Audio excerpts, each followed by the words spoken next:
Hello YouTube, One Lazy Trucker here, and today I'm going to talk about some current events and my thoughts on driver trainers and trainees. Um, Last week, a kid, because that's what he is, was convicted of 27 counts as a commercial driver, and that poor guy is going to spend a long time in jail. And that's unfortunate. It's unfortunate that over 2 years ago, April, 4 people in Denver lost their lives. I'm not going to Monday morning quarterback what he did and what he didn't do because I was not there, and I don't think that would be right, not knowing all the facts and the situation. I have some suspicions. I'll let you know my suspicions, but it's not my intent to be critical of him. It's more my intent that it be a warning and a lesson to other commercial drivers as to what can happen. Commercial drivers are held to a higher standard than the motoring public, and even though the motoring public can barely drive, I've been doing this a long time, at least over 3 decades now, driving commercial trucks. I didn't know shit when I started driving, and I still have a lot to learn. I don't know everything, but I've experienced a lot. And,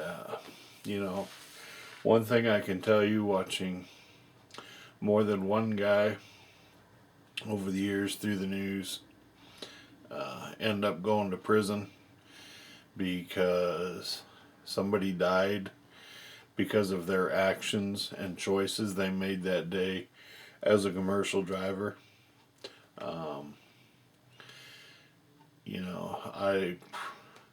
I don't even try and keep track of all the stories I've heard over the years of families dying, drivers dying needlessly because somebody got careless or stupid, which generally they got stupid and careless. The movie Black Dog, guy went to jail for killing a family on the side of the road. That stuff happens out there all the time, way too often. The only cure for fatigue is sleep and rest. You can do cat naps for a long, long time, and guys do it all the time, and they push it and they push it, and guys get lucky. And the fact that God's watching out for guys and people out there every day is the only reason more people don't die. But, we got to do our pre-trips, we got to do our post-trips. There's the most recent one that I know of is this kid in Denver getting convicted last week when I was driving in Southern California. Saw it all the time on the news. Seemed like every other year a driver going to jail was on the news, and that was just the ones that made the news because they were in a commercial vehicle with a commercial license. And one of the craziest one I heard was out of Fontana about a guy hauling concrete pipe, didn't check the load, dropping hook to a trailer, took off. I can't remember if he crossed some railroad tracks or was just out on the open highway when one of them pipes rolled off and crushed a car, killed some people. The guy's excuse was, at least what the media led people to believe the guy's excuse was, is that the guys in the yard always strapped down the loads, and so he just assumed. I think he took off in the dark, didn't check nothing, drop and hook, take off. If he'd have done a simple pre-trip, he'd have seen that the pipes weren't secure. And it's the driver's responsibility. At the end of the day, it doesn't matter what happened or how it happened. The law in the courts, it doesn't matter whether it's right or wrong, it's going to fall down on that driver as hard as they can, that it's his responsibility when that truck hits the asphalt. That he's responsible for everything that happens from that point forward. I've worked in yards. I've secured loads on trailers. I had guys who, hey,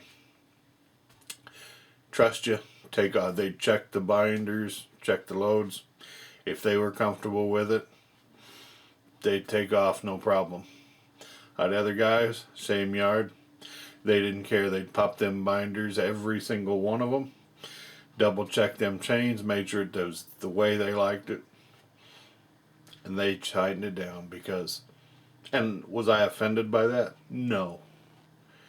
Because at the end of the day, whatever happened when that guy left the yard, he was going to be held responsible for it.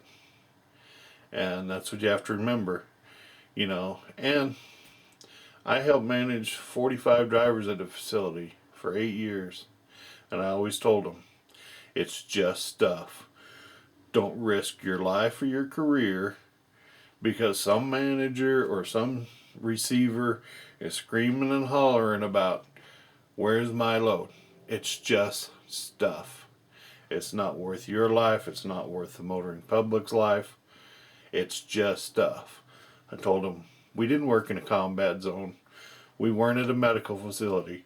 Nobody's life was in danger if that load was 5 minutes early or 30 hours late. Our jobs depended on it. But more importantly, people's lives depended on us being safe out there. So, you know, I've got all kinds of, hey, the driver got convicted because this happened. And I could tell them all day long. But you need to remember, it's just stuff. It's cargo. You know, do your pre-trips, your post-trips. And another thing is, I don't know how many drivers I've run into over the years that were not properly trained. If you're a driver trainer, you need to make sure that guy is properly trained. I know you get bonuses, you get extra money for cycling them through the truck and getting them on the road, and hey, he's just another fuck up. But he's a fuck up if you don't train him right. It's your responsibility to train him correctly so that he drives safely. And I have a feeling part of what happened in Denver was a lack of training. Working as a yard jockey, I got guys all the time who didn't know how to back up. And they'd pull in the yard and it could be wide open and they'd still be trying to hit something that was 200 yards away from their parking spot. And they'd say, oh, thanks for helping me out, for parking my trailer for me or pulling my trailer for me, because I've only been doing this a week on my own. Because the trainer didn't train them.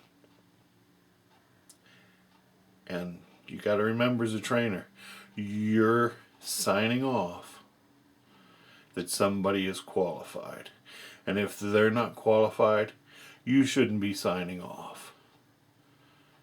I had to do it more than once where I couldn't sign a guy off, you know. And a lot of guys take the attitude, he's got a commercial license, government thinks he can drive, hey, he can drive. No. The test covers the very basics. I passed the test when I was a teenager, and I didn't know shit.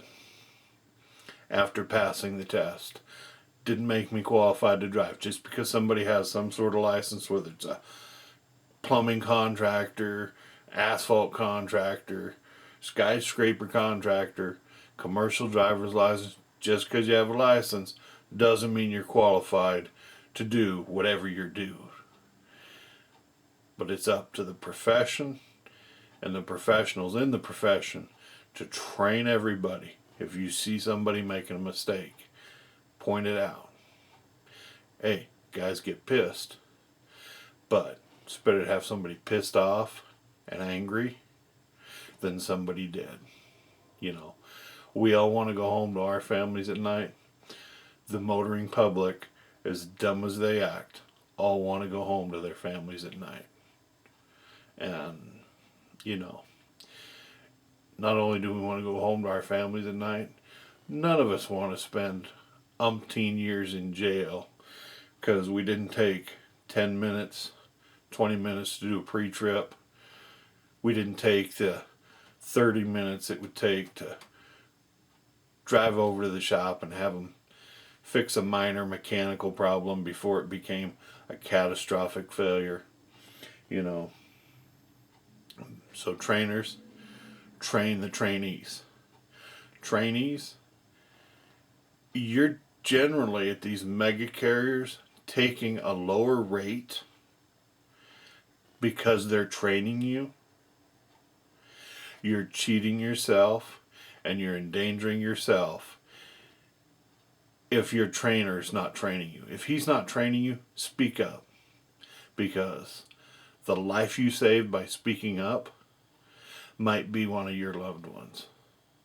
Because I know, and every morning when I go out to drive, first thing I think about is what I do today could affect my family because they're out there on the road too.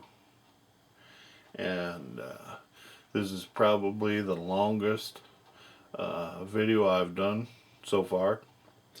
And, you know, we got to be safe out there.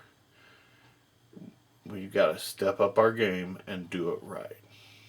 You know, I used to tell guys when I managed, when I was training people, hey, you don't like the DOT? I don't like the DOT. Hey, give them nothing to pull you in on. Because the harder you try to give them nothing to pull you in on, the safer you're going to be. You know, and it's pretty simple. Do the job professionally, do it right every time. Get in to consistently doing your pre-trips the same way every time. If you set up a routine, you will do it the same way every time, and you'll do it in your sleep. And when you do it the same way every time, you catch the little things that are going to hang you up in a catastrophic failure. Because it's a bunch of them little things that lead to those major catastrophic failures. So, it's just some criticism on the whole industry. We all could improve, you know, if we stop looking at each other as competitors instead of, you know, let's stop looking at each other as competitors. Because if we all work together, you know, the world will be a safer, better place. And with that, I'm going to leave you with a truck driver's prayer. The old timers will know it from Red Sylvine. His tear-jerking songs always got a lot of people. But, you know, it was, I think the prayer was found by a driver on a bulletin board at a Mary's Cafe in Oklahoma City, I think. Or at least that's the way the song told it. But here it is. Dear God above, bless this truck I drive, and help me keep someone alive. Be my mortal sight this day on the street where little children play. Bless my helper fast asleep when the night is long and deep, and keep my cargo safe and sound through the hours big and round. Make my judgment sound as steel, and be my hands upon the wheel. Bless the traveler going past, and teach them not to go so fast. Give me strength for every trip, so I may care for what they ship, and make me mindful every mile that life is just a while. Amen. And good night. And praying for your safe travels.